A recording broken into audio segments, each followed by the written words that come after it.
Hi everybody, welcome back to my channel. Today I'm going to be doing a sort of what I eat in a day style video, except I'm just going to be showing you lunches. So I did about 4 days of lunches that I made.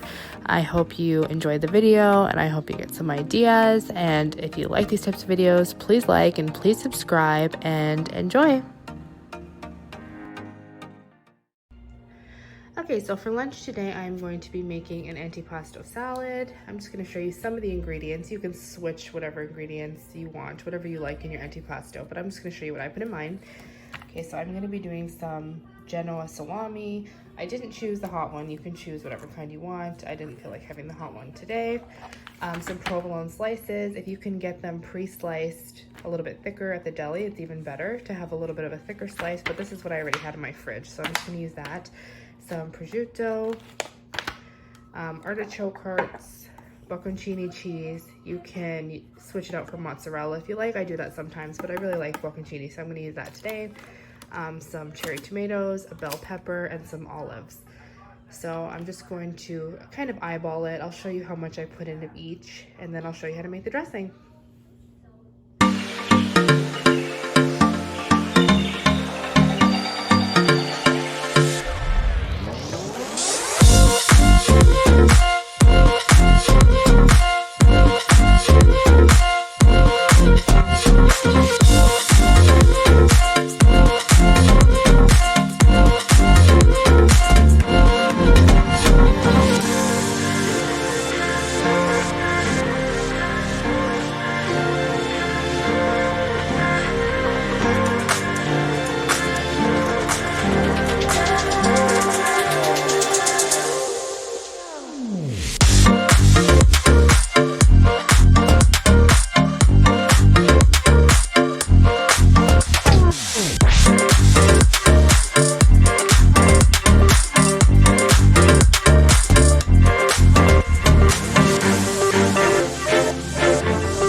Okay, so this is what it looks like once it's mixed up. Now I'm going to show you how I make a dressing to go on top. So for my dressing, I started with about 1/2 cup of olive oil, 2 tablespoons of sweetener. I used a monk fruit and erythritol blend, about 2 tablespoons of apple cider vinegar, 1 tablespoon of red wine vinegar, and about a teaspoon each of oregano and basil. And then I mixed really well and poured it on top. Once I've mixed it really well, I put a lid on it and put it in the fridge for about 2 hours. It will really allow the dressing to marinate into the salad ingredients. If you can do it overnight, even better, entirely up to you. Okay, so I've let it sit for about 2 hours. You really want to try and give it a little bit of time to kind of absorb the flavor of the dressing. You don't even really have to do a dressing if you don't want to. Just the meat and the cheese is really good on its own, and veggies. There's many different things you can actually add to it. You can add pepperoncini peppers. You can add different types of meats and cheeses, basically whatever you like. There you go. So there is a very delicious and filling antipasto salad.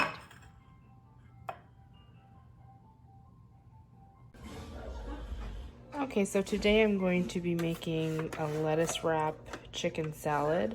So I took 4 chicken breasts. I'm gonna make a bit because I want to have it for a couple days. So I'm taking 4 chicken breasts and I'm just going to, I put some salt and pepper on them already. I'm just gonna stick them in the oven and cook them. If you have leftover chicken, that's great for this recipe. Or if you have roasted chicken, that's great for this recipe too. I don't have any of that, so I'm just gonna cook some chicken breasts that were in my freezer. Okay, so I took my chicken and I have shredded it and put it in here. If you actually had your own leftover chicken, like I had mentioned, this recipe would just take you a few minutes. It just took me a bit longer because I had to cook the chicken. So here's about 4 chicken breasts shredded. So first I'm going to put some mayo. I usually start with about a cup, and then once I mix it, I see if that's enough or if I need to add more. With 4 chicken breasts, it's quite a bit, so you may need to add a little more. Depends how much chicken you have. So that's mayo. So I'm going to put some pepper. I had already pre-salted and peppered my chicken before. I didn't put too much though, because I like to add it after. So some more salt. And then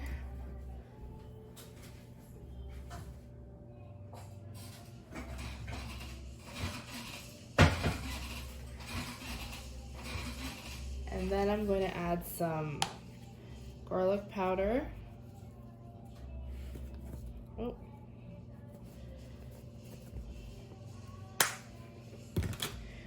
I'm going to add a little bit of parsley.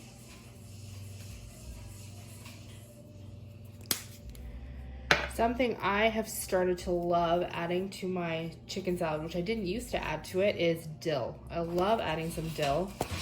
It gives it almost a bit of a ranchy type of flavor. And then I add a little bit of Dijon mustard.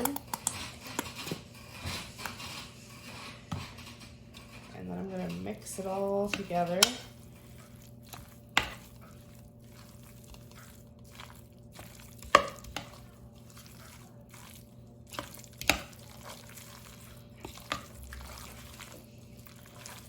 I think this is the perfect amount of mayo, so I'm not going to add any more. But of course, it's to your own taste.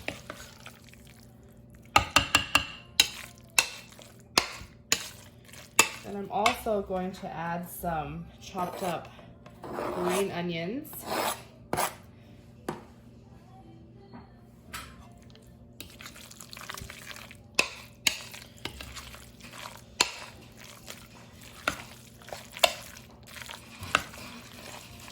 Mix it really well. Okay, so I'm also gonna add a tiny bit of paprika.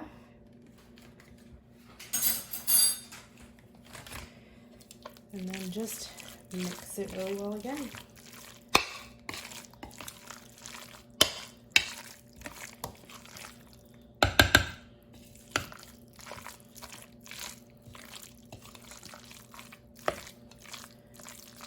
So now you can just taste it, see if it needs anything that maybe a little more salt and pepper, maybe a little more Dijon mustard.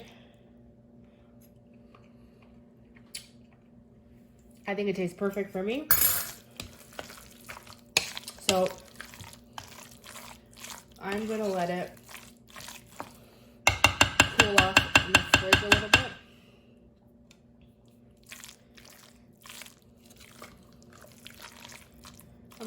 cool off in the fridge a little bit.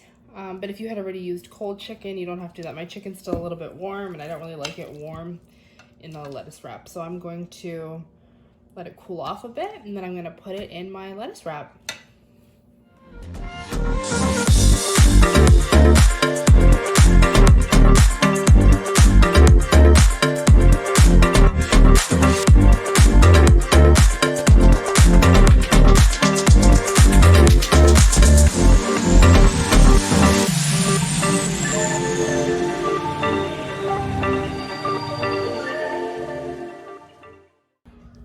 Okay, so here's what they look like. So I've put bacon and cheese on top.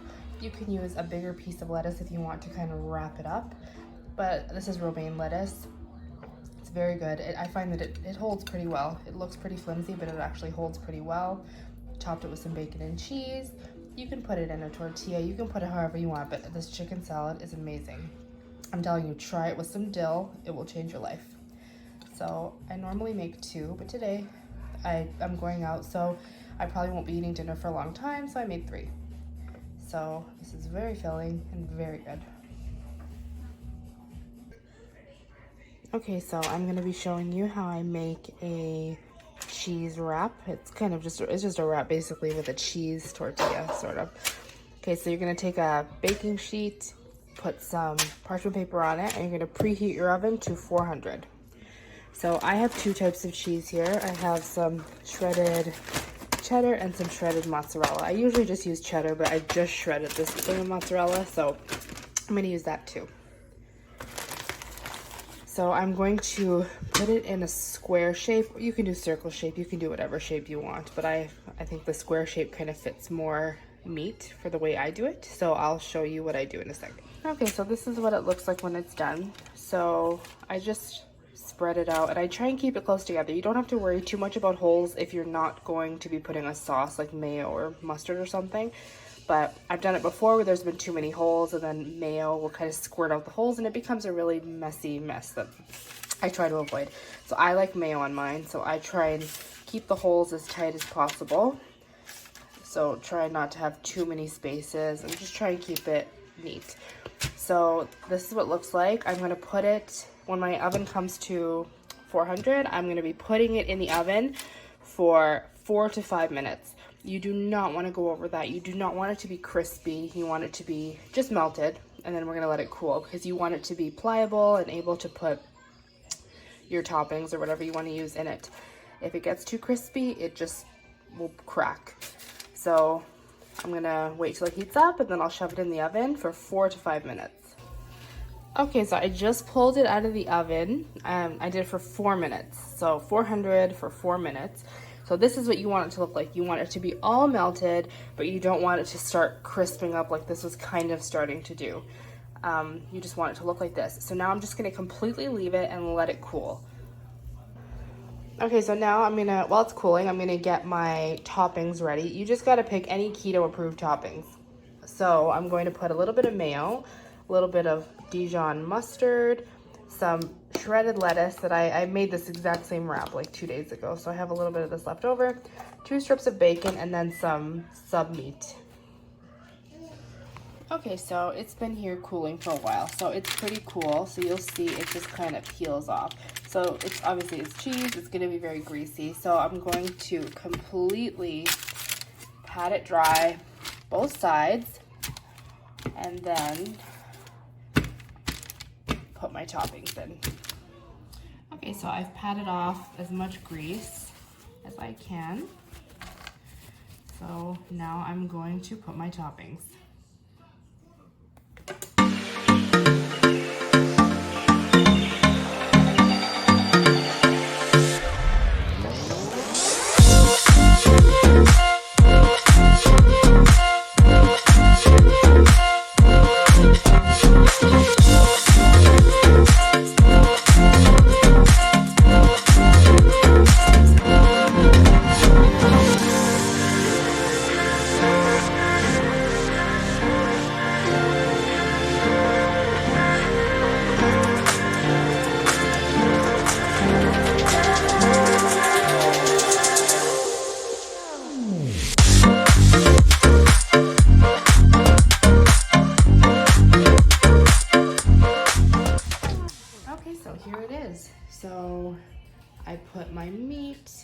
I put my sauces and some lettuce. You could even put more cheese, a different kind of cheese if you want, but there's already quite a bit of cheese in here for me, so I didn't.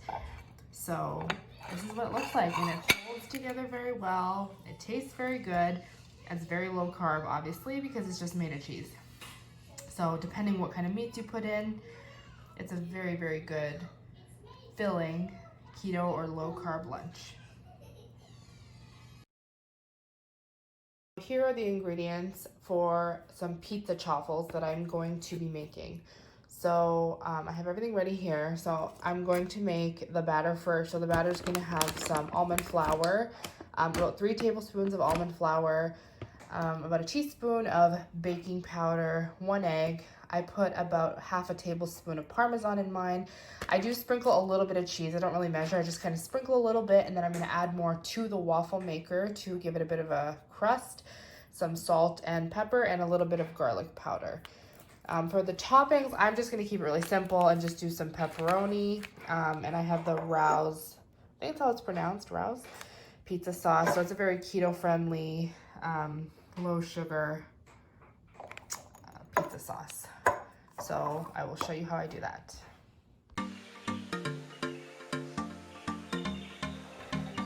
For your batter, you are going to get a small bowl and mix together 3 tablespoons of almond flour, 1 teaspoon of baking powder, 1 egg, 1 tablespoon of water, a tablespoon of Parmesan, some salt and pepper, and a teaspoon of garlic powder. I also add a little bit of mozzarella to my batter. I will be adding more to the waffle maker as well, but I do like to add that little bit to the batter. So all the ingredients will also be listed below.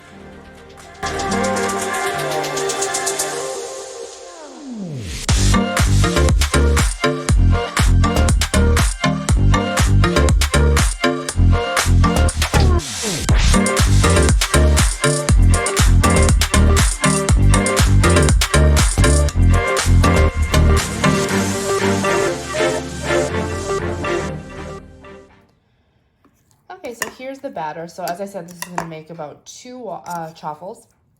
And I'm heating up the waffle maker now, and I will show you how I do that.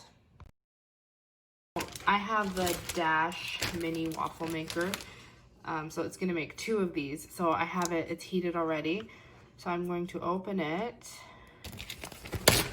and I'm going to sprinkle some mozzarella here. Oh, it's a big chunk.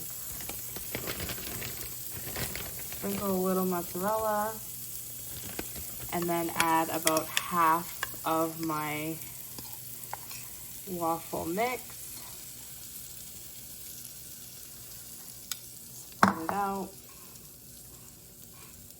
You can add a little more mozzarella on top if you want a crust on the top, but I'm not going to put any more. So then I'm just going to let that cook. It's about done. It really only needs to cook for a couple minutes. So you want it to be brown like that, and then the side that you put the mozzarella on, you want it to be a little crispy like that. So I'm going to transfer them both to a baking sheet that has parchment paper on it. So that's what they both look like. You'll hear they're really crispy on the side with the mozzarella. So I'm just going to top them now with the tomato sauce and whatever toppings you want.